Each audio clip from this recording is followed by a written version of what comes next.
Ingenzi cyane gusubira mu mateka. Bibiliya iravuga ngo niba ushaka kumenya ibintu bizabaho mu gihe kizaza, ugomba gusubira mu mateka kureba ibintu byabaye. Iryo somo ndibwira yuko murizi cyane, ntabwo turi bujye kurisoma. Riboneka mu Mubwiriza igice cya 1 umurongo wa 9. Riravuga ngo ibyabayeho kera nibyo bizongera kubaho, kandi ibyakozwe mu bihe bya kera nibyo bizongera gukorwa. Nta kintu na kimwe gishya munsi y'izuba. Rero niba ushaka kumenya ibigiye kubaho mu gihe kiri imbere, Bibiliya irakubwira ngo mu buryo bworoshye cyane, subira mu mateka urebe ibyabayeho.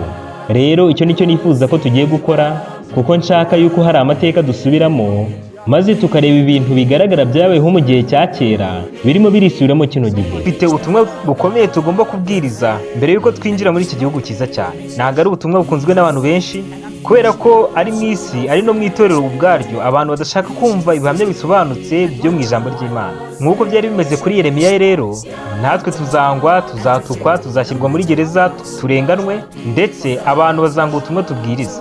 Nubwo twakoresha uburyo bwiza cyane bushoboka bwose kugira ngo abantu bumve ubwo butumwa. Reka rero duterwe imbaraga n'aya magambo ya Yeremiya.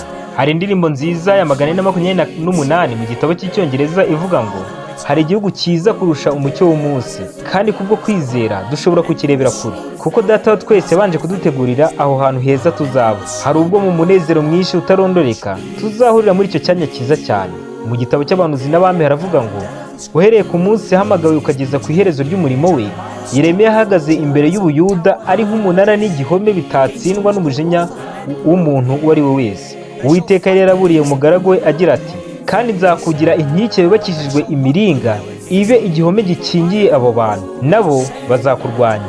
Ahangaha biragaragaza ko Imana iburira ubwoko bwayo mbere. Hanyuma Imana yakomeza iravuga iti, ariko ntibazakunesha, kuko ndi kumwe nawe ngo nkukize kandi nkurokore, niko Uwiteka avuga. Nzakurokora nkuvane mu maboko y'abanyabyaha, kandi nzagukiza amaboko y'abateye ubwoba.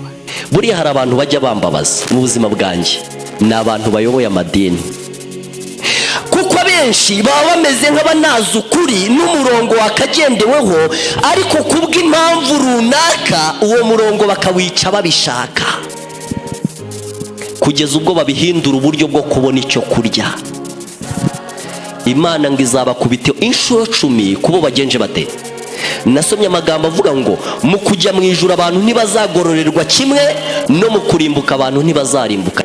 Hari abantu bazarimbuka mu buryo buruta ubw'abandi, cyane cyane abantu bafungiranye abantu amarembo, ndetse ijambo ry'Imana rivuga ngo wambereye intaza ubwo wari urindi imbere ngo nkurebereho, ubwo ari wowe ugomba kunyereka aho nshinga ikirenge, warangiza ntuhanyereke, bigatuma ngomba kurimbuka. Ndagira ngo mbabwire yuko imwe mu mpamvu ituma uruzabibu rutabona imyaka, rutabona umusaruro ukwiriye, ni abantu bafite ijambo n'urufunguzo rwo gufungurira abantu ngo binjire, kuko urwo rufunguzo hari igihe barukoresha bakabafungirana.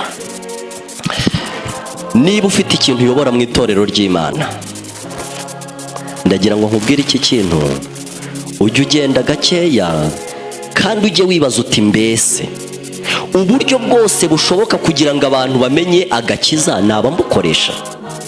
Jya wibaza uti mbese nkora uko ushoboye rwose. Umugaragu w'Imana Pawulo, iyo urebye uburyo yabaga ahangayikishijwe n'abantu, iyo urebye ba Yeremiya ukuntu babaga bahangayikishijwe n'abantu, bameze nk'abifuza kumenya rwose, kubamenyesha icyo bakora, uribaza uti mbese umwanya Imana yampaye nzawukoresha neza abantu benshi bazajye mu ijuru ku bwanjye, cyangwa se kubw'impamvu runaka ndemera kugira ngo ntiteze ibibazo, ndemera kugira ngo ntiteranya. Wari uzi ko abantu bagera ku rwego uretse no kuvuga ibyo abandi batemera, bakavuga ibyo n'ab'imitima yabo itemera.